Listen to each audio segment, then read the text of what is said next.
How often you get out of your comfort zone? I started getting out of my comfort zone this year, 2020. I actually started a while ago, but that's when I first started my business. I was so used to having a job and looking for a job and always looking for what I wanted to do next at a different job. And now I run a business. It's a CrossFit business here in Pensacola. And I felt like I was in my comfort zone of the day-to-day operations of the business and my home life, my kids, kind of in a comfort zone. More like I just wasn't expanding. I just felt like I was just blah. I felt like I needed to do more. And so January 2020, January 1st, I joined this group. It's called the Iron Mind Challenge. And they want you to do some different things. His name's Rob Dial. Pretty cool little group. It's actually got me into some of the things I wanted to start doing anyways. Some of it's visualization. Then they have journaling. And then he gets on the call every day for like 10 to 15 minutes to kind of help coach us through different things.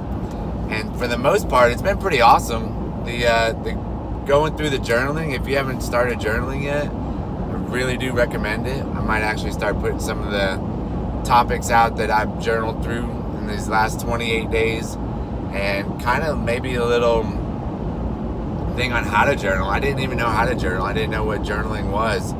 I was actually writing down different things, like a set of goals, 8 or 9 goals that I have that I've been writing down for probably about a year and a half about my business and different things like that. And also trying to help increase Kelly's business.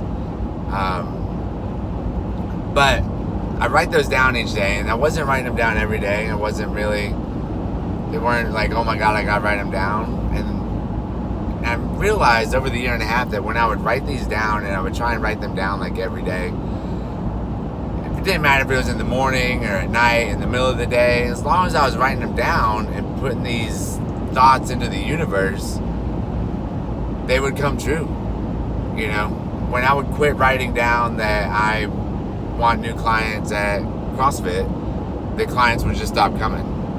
I was like, well, maybe there's a correlation. Then I started writing down that I wanted some PT clients, and then I finally got my first 2P clients, and all they do is PT. They don't do CrossFit classes. They just pay for personal training sessions here at CrossFit Sidewinder. Pretty awesome deal. Then, you know, I write down other things like learning more self-development kind of things, and the more I put out there, the more I learn. And I've learned that as long as you're putting your thoughts out there, they have their own energy and they become a reality into the universe.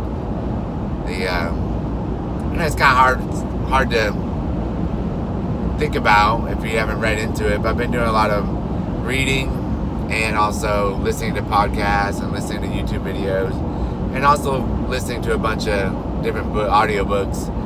But right now I'm actually really starting to do the journaling, like I said, reading books. I've read 3 books this year, which is a miracle for me. I didn't even read 3 books last year, I don't think. My goal is to try and read 20. I heard that the top CEOs read 20 books a year.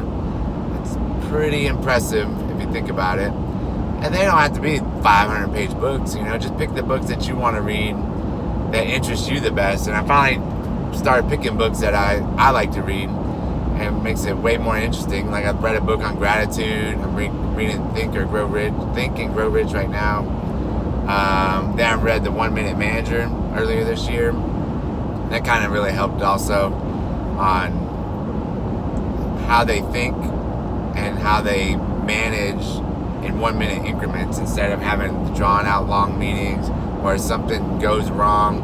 You just throw down and say, hey, look, this is what you did, and then you do like a 1 minute praise right after it. Scold them, not even scold them, but like tell them what they did wrong and then say, hey, you're still an asset to the company.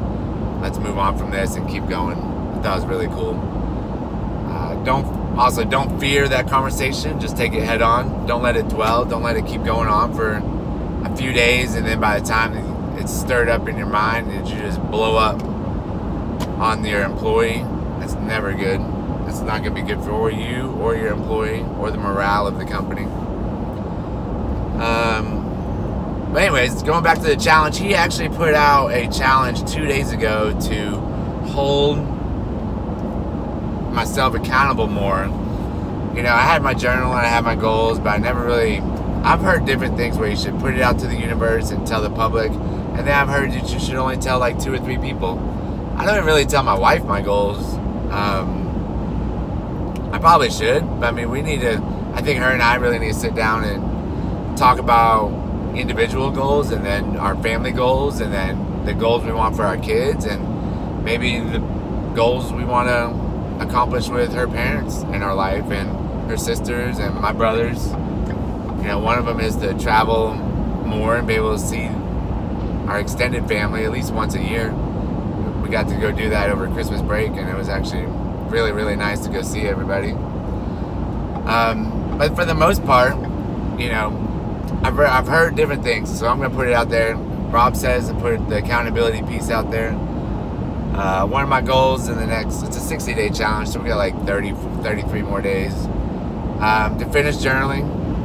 Not finish journaling, but keep journaling all 60 days of the challenge. I feel like I've become more clear in my thinking and in my vision of what I want to do, along with the gym. I think I want to go into more motivational speaking, kind of do that, or maybe even go into seminar and do some trainings in seminar world that you can do on the weekend. I'm talking about doing some trainings with T. Harbecker. He seems to be very knowledgeable and very educated on the different things that he teaches. If anybody has any others, let me know. I just feel like I have a lot more to put out to the world than just working out. I feel like I have been doing this motivation, listening to motivation, and kind of motivating people for the last 6 to 7 years. And I just want to change more people's lives than I can with the gym. I want to do the gym, and I want to reach other people through different avenues like YouTube, Facebook, Instagram stories. I want to be able to go into different people's meetings, maybe even some jobs, not jobs, but employers, be able to teach them discipline, motivation, maybe even how eating good helps motivate you in the workforce. It won't let you, basically, like, if you're eating crap, you're not working at your prime. And also, like, most people only have like 3 or 4 good hours a day where they're actually most motivated to work. And I found that mine is in the mornings, and by the afternoon I'm kind of like blah, which is okay. And one of the other things that Rob has got me to start doing is I wake up before the kids get up, and that's when I get my journaling done. Sometimes I'll have to listen to his talk that he did the day before because I wasn't available to listen to it. And I always take notes during these talks too. And man, they're powerful.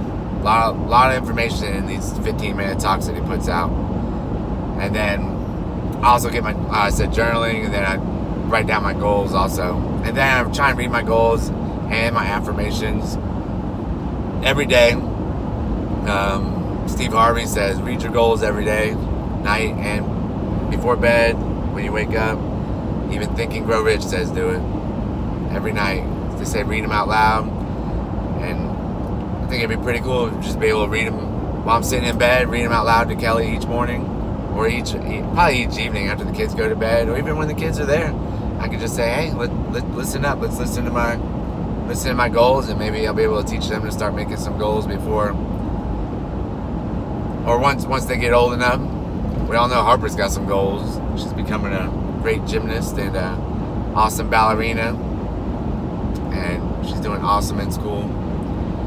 But I just want to throw that out there that I'm trying to be put myself out there more. I want to be able to do some more videos. I did start doing some videos, some workout videos over the summer. Then it got cold in the garage, and I just kind of put that on the back burner. I do have a video of me making some popcorn chicken that I'm going to put out. So I'll probably start a YouTube channel or just my own name instead of the CrossFit Sidewinder one. Maybe I can start doing these talks on my drive. It's either me going to be listening to some motivation, or I can start talking about some motivation on these drives. Maybe hit you up with for like 10 to 15 minutes. It's an hour drive to Pensacola, so this will give me a lot of practice to take out these ums and yeahs and just be able to talk to you, and hopefully you enjoyed the conversation. And I'm gonna get off here, and I just want to say I love you, Kelly.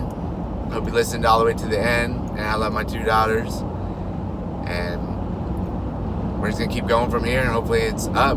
Oh, one thing, we'll talk about that later, but one thing to think about: write down, where were you in 2010 and what were you doing, and where are you now in 2020 and what are you doing, and compare the two. I did that this morning and it was pretty powerful. I still have more questions to answer during that journal session, so I'm actually turning it into a probably 2 or 3 day journal session. And I think I'm going to learn a lot about myself comparing 2010 Marcus to 2020 Marcus. Anyways, do us a favor and smile at somebody today. Maybe shake their hand, say hi to them. Just make somebody's day. I like smiling at people, making their day, walking around Walmart and saying hi. It kind of shocks them, but hey, you never know whose life you're going to change by just smiling at them. All right, have a good day. Bye.